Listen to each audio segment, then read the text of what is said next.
want to read the biodata and happily also did the same. But I want to give a different introduction to myself today.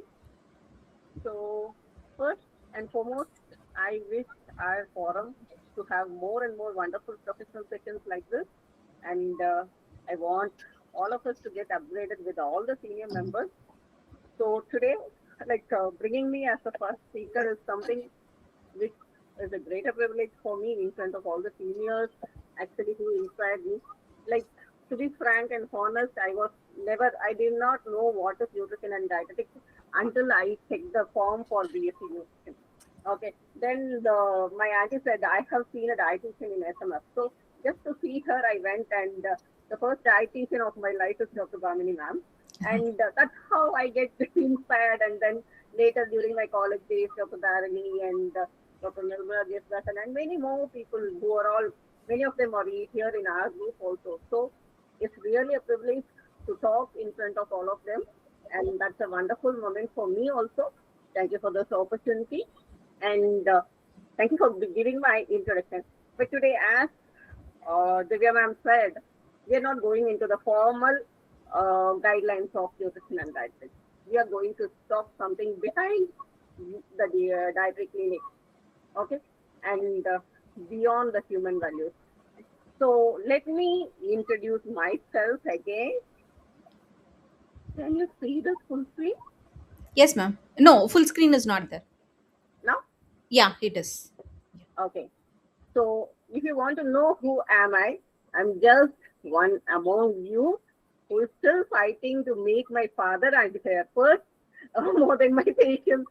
I'm still fighting with my father to adhere the diet, and I'm still explaining the society who is a dietitian and who is a chef. There is a lot of difference between both the entities, and still I'm struggling to hold the hands of those caretakers in the ICUs and wards and palliative care, and also really annoyed about these people who come and say, "Ma'am, my Google says I can eat this, that, and all those." And I'll say, "No, better eat some normal meals."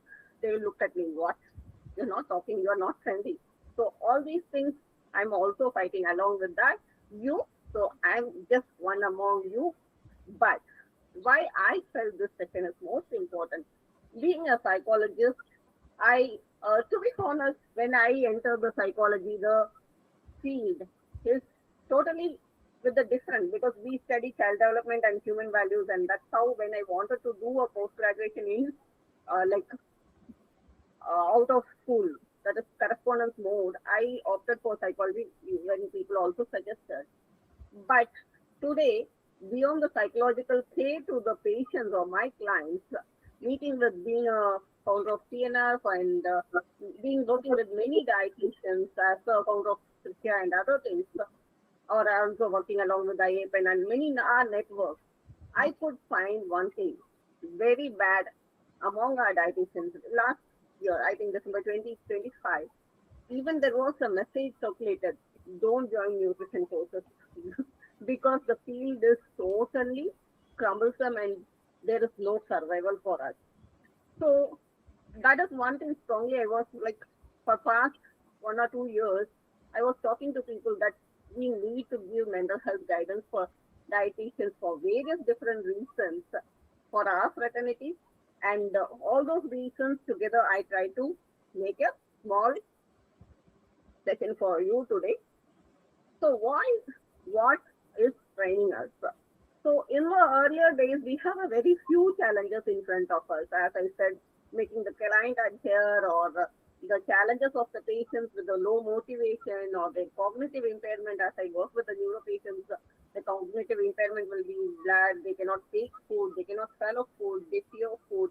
So many things will be there, and they have a total determinant. Sometimes they'll say, "No, I cannot take this. I cannot take that," and they have the restrictions of their mind, own minds. That used to be very challenging talking to them in a different forms and telling them, "No, it is not like that. You try this," and making them to eat a rightful food was just inside the box of our cubicle or in the patient's room. But the emotional labor is something very, very difficult. I still started my practice in 2001 at Madras Medical Mission um, under the Dr. Nirmala Jeswasan. I still remember one of my first day OP patient. He's just a 9 years old boy with the chronic renal issues and waiting for a transplantation. He came there and there was a like canteen photos and food pictures there. So he asked me, can't I even take single piece of chips? The way he expressed is not as easy as I said. No, the 9 years old coming and telling us, can't I take this single piece? It's a emotional struggle for us as well as the attender.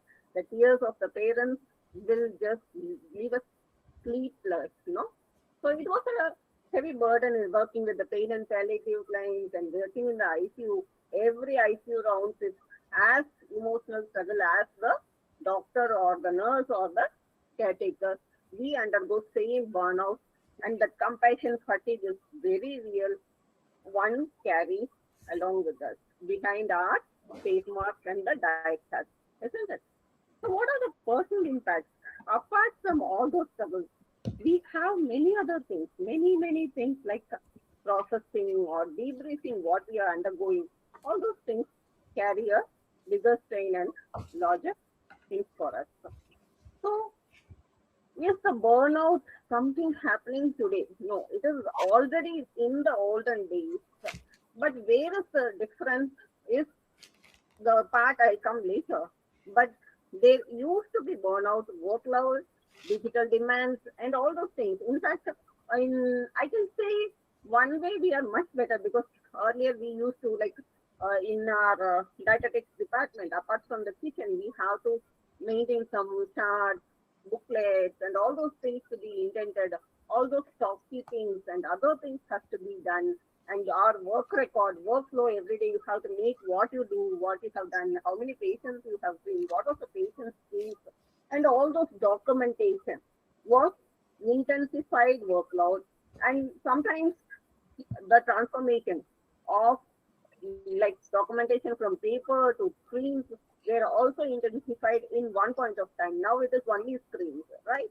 So what is the other thing is support gap. Many a times dietitians, hospitals, and doctors, even today in Kerala, in my northern part of Kerala, what I'm seeing is the dietitian is appointed for maybe regularities or formalities, but the real need understood is very, like maybe 10 or 50% healthcare system understood there is the compulsory need of dietitian. But another 70-80% still think that is again a protocol required. And to be honest, that doctor patient ratio is very low as of India. They say 1 is to 60 for doctor patient. Have you ever thought what is the patient dietitian ratio in India? Every 60 bedded hospital has one dietitian. Every 100 bedded hospital has one dietitian and one trainee. What will this dietitian do with this training? So this is all the load we carry behind the thing, workload. So apart from this workload, we have something called academic challenges. There is a huge transformation from what we studied theoretically and what we are going to do in a hospital. But thankfully, many of our seniors have paved the way for this, and there are many changes happened over the years. I can honestly say, in this 25 years, I'm seeing tremendous change, and we are doing a miraculous work. We are totally out of order takings and out really into the research and other academic things. But still, there are some visualizing challenges. The struggles are within. So one of the very important struggles in the modern India, we have to agree and accept you are a woman. The feminized profession has its own disadvantages. I need not explain more about this. Every one of you know how the system devalues it. No, I can say I have completed my master's and I have completed my PhD and I was working as a consultant when I came to Kerala, like after over 12 years of 11 years of experience, like I was working for as a consultant for 1.5 years, and suddenly my hospital decided you should start a canteen.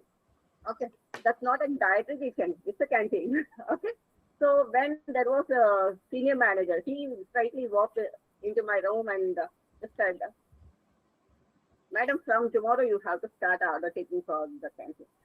I was totally like for a second, I was totally shocked, but that really doesn't work with me type of person. But many women still struggling with this devaluation. Not everyone is as immediate blowers as me or right royally talk back. There are many systemic restrictions for them as their growth or they are grown like that. Maybe their culture and other things are like restricting them, even maybe their kind of dignity they are not talking back. And we also really have the authority challenges, especially with the superiors. So when it comes to doctors and dietitians, still we are fighting with the authority challenges, and the pay gap is very, very huge. Even physiotherapists and other psychologists are getting really in a center where I was working, like visiting consultant in the till last year. There, a psychologist, in-house psychologist was there, and in-house dietitian was there. The in-house psychologist was paid. Both of them have a same age, same experience, and all those things. Same post-graduation degree in their own expertise. But still, the psychologist was paid around 24,000, and the dietitian was paid only 18,000. So the pay gap is one thing which all our associations must address in the future years. But when it comes to academic things, I think it is already changing, but the pay gap is still the big gap. The very important thing of this is not only just because of we are females, it's because of many reasons we take career breaks, isn't it? So what is our peak in the pre-gap, pre-bake segment? So how much network we have done, how much work we have done, what are we who have achieved, and all those things were just kept as the before Christ. And the caregiving force, when you come back, you feel so blunt. There are so many changes, you have to update yourself, and there are still the societal difficulty in reality. They think we are not sick, but actually, many of us are getting updated even in the past, but they think there is a difficulty in re-entry. Sometimes, or many times, like me, many women think there is a unique challenge that there is no one to take care of your family, and at one point of time, the pause becomes a different career revolution. So luckily, I have evolved myself into an entrepreneur, but I'm not sure how many are evolving. That is one thing. Either the person's mental health or societal support, psychosocial support is lacking, or economical support is lacking, or whether they are not sure how to evolve all these things because empowerment many people think it needs a lot of money. Empowerment doesn't need money is one thing I always seriously say. Empowerment comes from within like a motivation. Empowerment is not something which a finance or education can give is one of my strongest points of nature. So this gives a long-term impact. The break is giving a long-term impact on one person's mental health. So as I said earlier, the hierarchy system is really difficult to break because of the dominance and other allied health professions and where we are positioned. Luckily, I believe the new allied healthcare system or the policy or the renewed syllabus may help us transform much better than olden days. Earlier, it was a difficult transformation from one point to another point because the theories were here, we are 100%, but the presentation was one thing which was lagging, and the update, scientific update was another thing which is still lagging among our dietitians.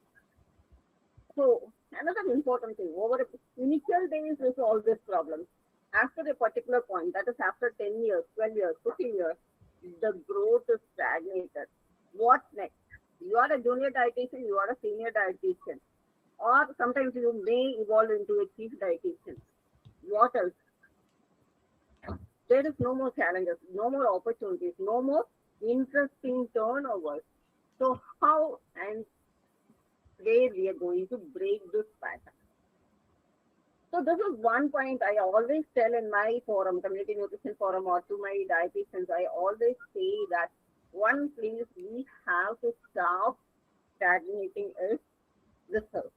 If you are a good clinical person, start doing research from day one. Or if it is okay, 5 years, 6 years you lost. Now it is never late than like it is okay to be late than never. So always think of doing a research and model the policies. Be in the place where you can model and exist yourself, keep yourself alive. So this is the real and toughest challenge of today's world of dietitians, technology. One way it is like very beautiful. Like I was like I was a person who did my research in the pre-technology era when I was doing the SPSS was coming in 2005, 6, 7, 8 and all. 8, 9, 10. I was starting like during 2006, 7 and all. This evolution starting. So I had a big grand chart in front of me and checking both the paper and the Excel master sheet. And I have been confused with the master Excel and all those things happened. But now I feel this is has tremendously changed our work pattern and this is a very easy thing to use like our change from the amical article to grinding stones to mixie and grinder. There is a very good change which can help us to evolve, but it has another point, the challenge. The biggest challenge is there. It is the invisible pressure from a doctor to a layman. Everybody will come back and say, like, I have read this particular food is having low GI and it's a big thing. We have to teach them the difference between GI, GL, and all glycemic load, glycemic index, and all those things, and how the bioavailability impacts. What is the absorption rate? What is the metabolism? And so many things are involved. So this is becoming the greater of greatest thing. The social media. It is like often overlooked. They think that it is so funny to talk about it, but sorry, 9 out of 10 of our patients are coming with the pre-reference and they argue. They are not ready to accept. The perception is stronger, the barriers are stronger, and they believe that data rather what is execution. I have to tell every time to my patients, see, you have a raw data. If you have rice, it cannot be eaten. If you eat the rice, you will end up in pica. But I am going to cook the rice, make it bioavailable for you, and give you the proper food which can be absorbed in your body. So, this is one thing every time you have to tell the client and you have to make them understand. And every client, it is a challenge that you have to prove that you are the master, not an AI. This is typically venting off or burning out the real things. And the rapid integration of the bio tools or technological tools or is unprecedentedly like taking the chart timings and other things. However, there are many good tools which is helping us into making our charts quicker and our life easier. But why this really matters? Why is it such a big thing to talk about? Teachers have this problem, doctors have this problem, everyone have this problem. But I have earlier done a study on cyber consciousness. In the cyber consciousness, many people follow the Google and before going to doctor, they check it, verify it. And when I ask, do you really follow what the Google says? I have some quick points like whatever the doctor says and the Google says for the medication. At least less percentage of people are not following the medication Google says and exercise the Google says or many other things. What the not just Google, any internet says. But when it comes to diet, people think it's a food, it won't harm. And every XYZ advice is followed. I have at least 10 people who ended up the doctorate stones after drinking every day or ABC juice for 3 times or 4 times a day. I have one of the most shocking and fearsome patient. No, he wanted to get conceived. He was having a fertility issues, and the doctor somehow said that overweight, she was just overweight, not even obese, and her BMI was just 28, sorry, 27. And this lady went and found that the BMI is high, she should be within 24 and all those things, then only she can conceive. And to reduce her BMI, you won't believe he just had two eggs 3 times a day. This is what people are doing. So this is a real tiresome thing to change the disordered eating patterns, not the eating disorders, disordered eating patterns because of their fears or because of their health requirements. They are falling prey for unwanted things. I have to make her understand fertility needs good nutrition than being underweight or numbers on the weight machine. This is the real task which exhausts many of the dietitians at many of the points. The early stages of dietitians are really struggling to make the people understand because we cannot make them fear some with the like what may happen because it may not also happen. So we have to be very careful in searching the words, telling the things, and all those things. But there are really some promising digital tools which have empowering clients and expanding the access. Also, the personalization is done. But again, excuse me,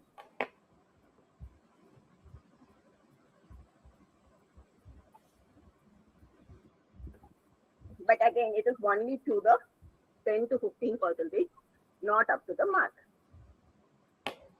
So, what are the dark sides? I have already told that fixation on the disordered eating. There is a beautiful paper on this eating disorders on disordered eating. You can take the reference number, TNC number is there. So, fixation on numbers, app dependency, extreme emotions, mood changes, mood dysregulations, and weight loss focus is very high. People are not understanding more than like reducing weight. They are falling prey to the malnourishment. And malnourishment is something which we were fighting for years. And even today, I've had two children, like I can call them children because just 18 years old, and they were into like Korean addiction or the Korean figure addiction and falling prey for all these things and just into 35, 37 kgs with their height of 165 centimeters. So these are the areas which we have to really fight, and the pressure is on us to make the people understand. So, how does it affect us? Just we are not like only working on the calories or only working on the therapeutic patterns. We have to work on the social, economical factors. We have to work on the emotional factors. Not just me as a psychologist, many of the dietitians are seeing such cases today. So the clinical work is becoming more dramatic, and every time a dietitian has to defend. First and foremost, what we have to do is when the patient walk in, we have to think and defend. I can really tell you a whole story. How much it is very difficult. Maybe it look sounds funny. Like when I was in my MSc after MSc times, I was working with a clinician, and we used to sit in the same room. We have a different table and chair. That's all. Our consultant will be that side or right side, and the left side there will be a junior doctor, and next to him I am as a dietitian as well as psychologist, and that side there will be some physician assistant, and all those people in one single room. So there was a person with the continuous smoking issues. He came and sat, and he has a very high sugar, cholesterol, and many health issues. Comorbidities were very high. So, like people said, smoking cessation counseling. So when he came here, I was continuously telling something about the points from the theory and all those things. He was constantly for everything. He just smiled, looked at me, and said, "Anyway, we are going to die. Anyway, we are going to die one day. Someday, everyone will die." I was really annoyed at one point of time because the theories are not getting inside.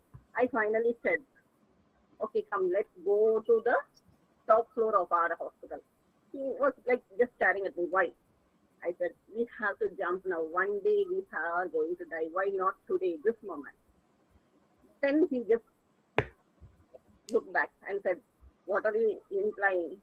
I said, everybody will die one day, but we will not risk ourselves today, isn't it?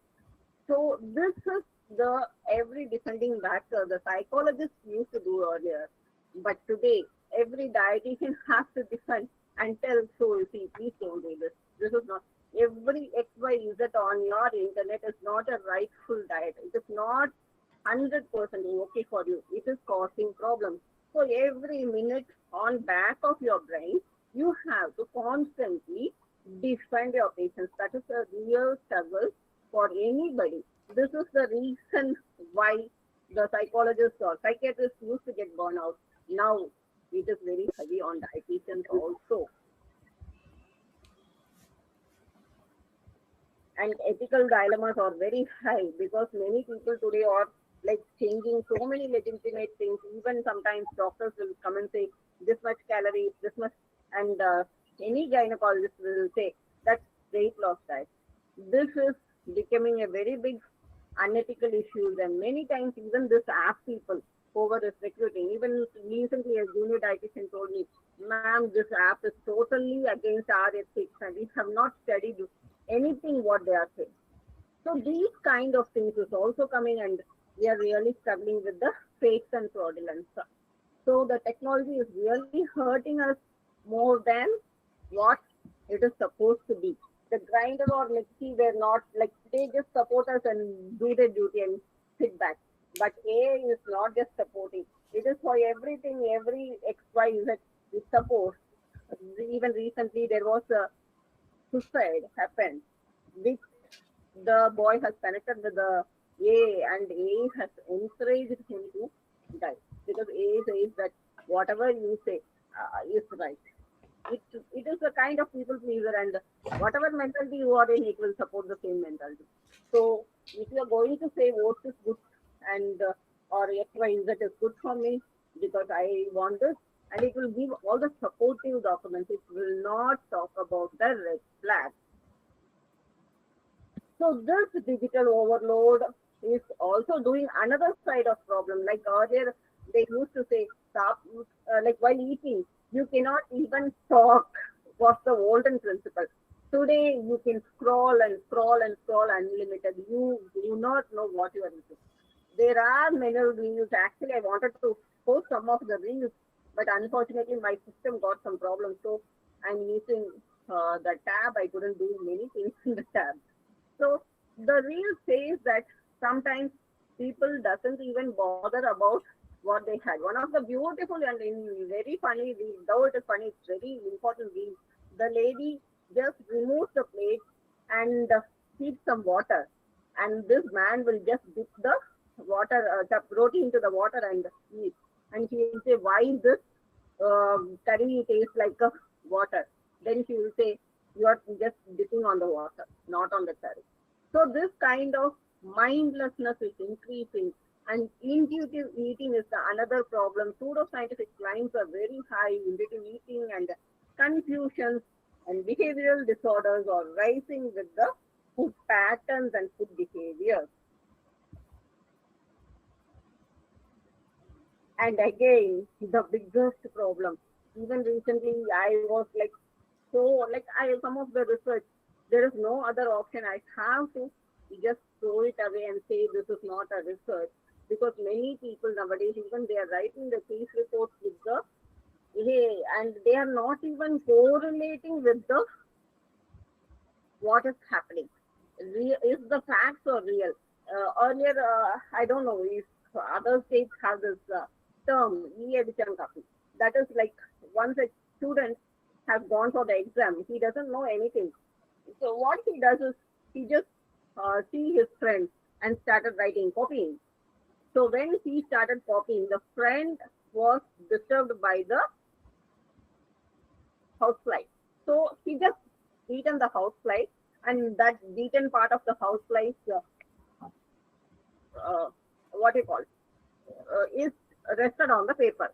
So what happens? This boy got so annoyed, and he immediately searched for a housefly, found a housefly, and just hit it on the paper and make a patch of the housefly there.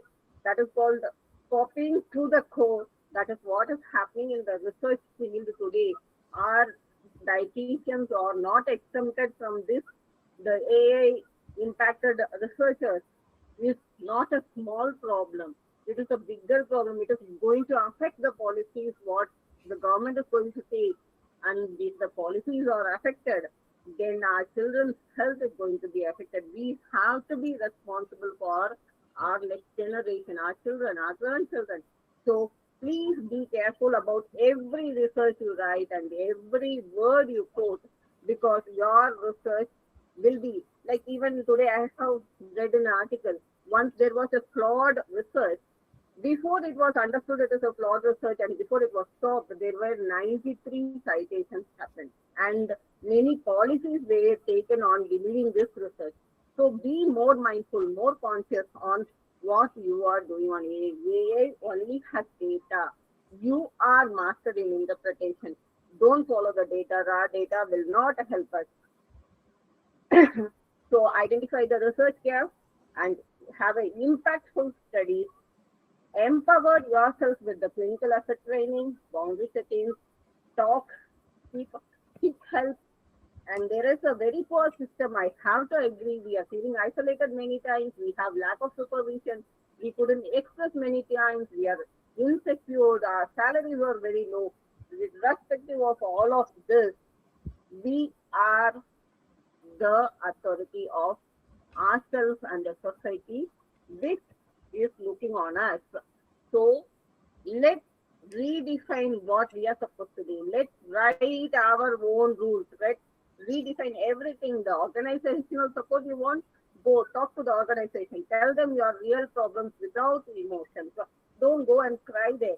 Tell them the strategies which is failing, how to improve the strategies, how can we do.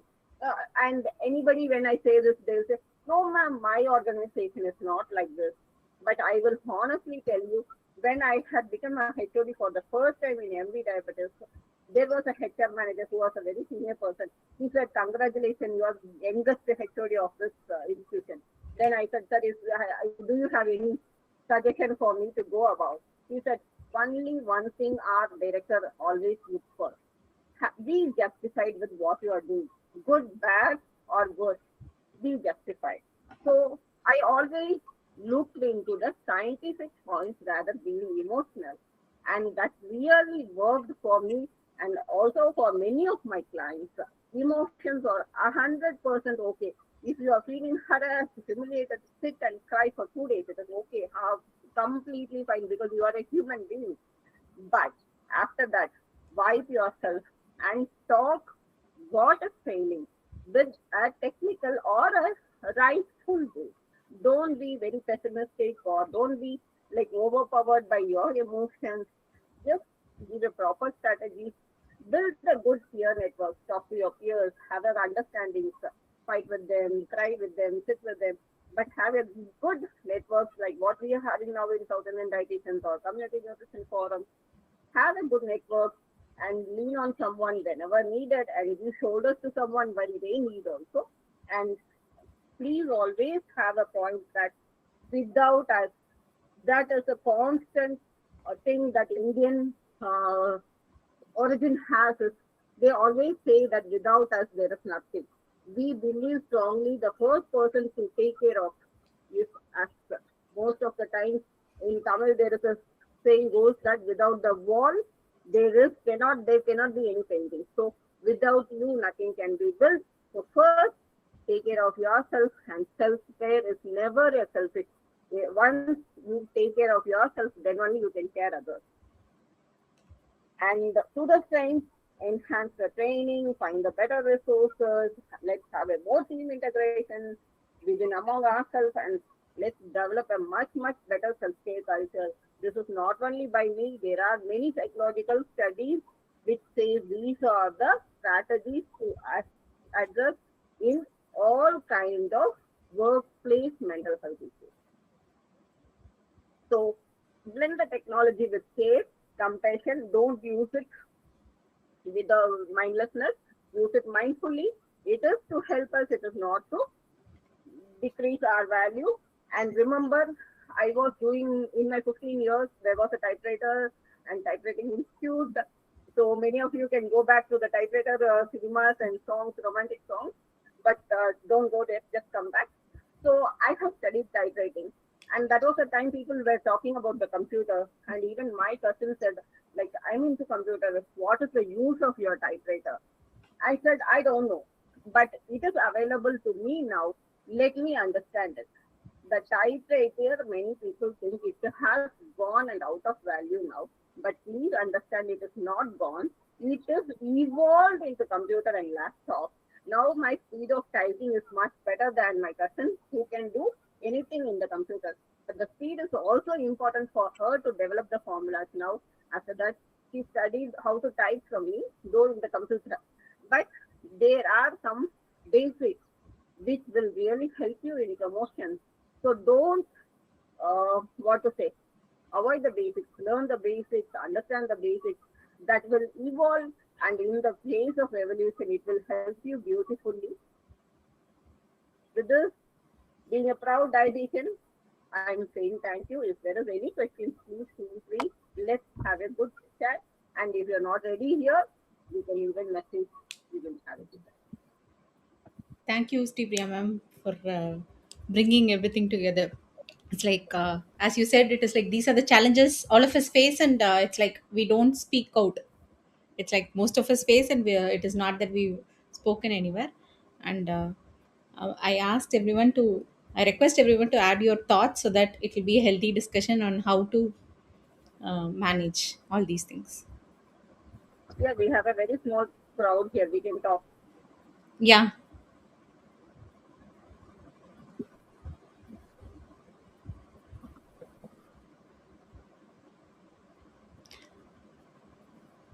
ma'am, I had a question in mind when you were discussing. It is like, as a psychologist, part of you, it is like, how do you say, what are the simple ways to handle these burnouts? And when, as you rightly pointed, when it's like when a patient is not listening to you, listening to us, or when a senior is not giving us, and not senior from our field, it's like the other departments not giving an equal validation or something. How is that? I know with the experience, all of us will do it in a better way, but for youngsters, it's like, how do we handle that from a psychologist point of view, not from a nutritionist? Yes. For example, when it comes to burnout.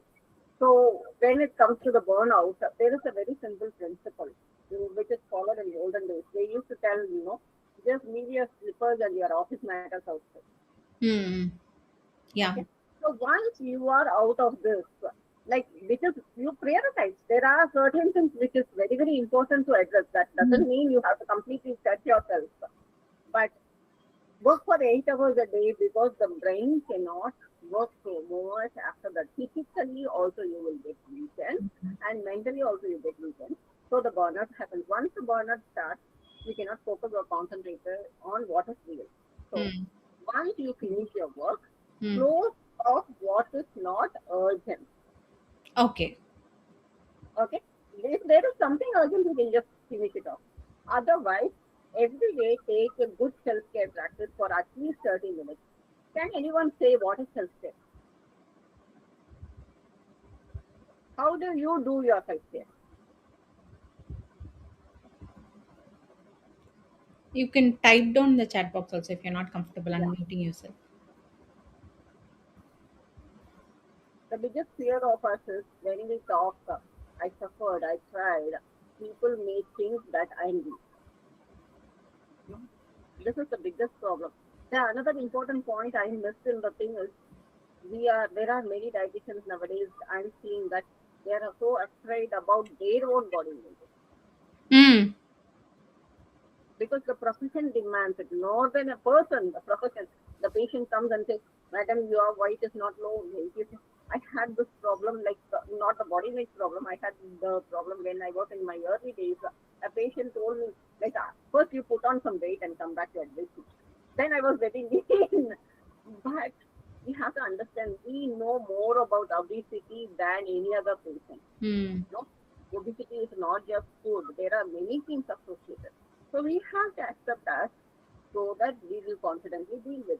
So these are the things which causes the burnout. No, the Hmm. factors of even one of my colleagues said, "Ma'am, my mother-in-law always says she is going for sitting in the hospital."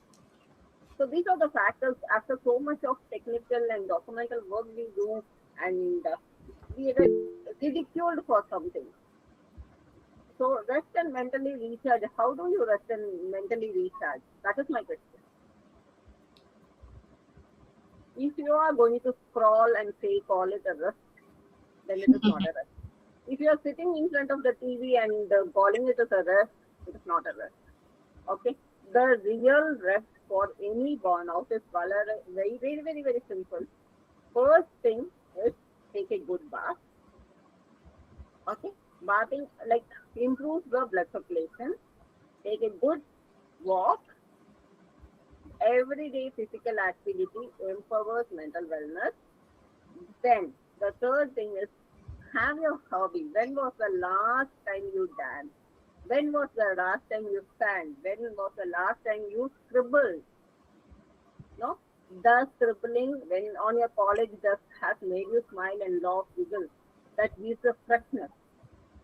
That is a very important thing for mental health.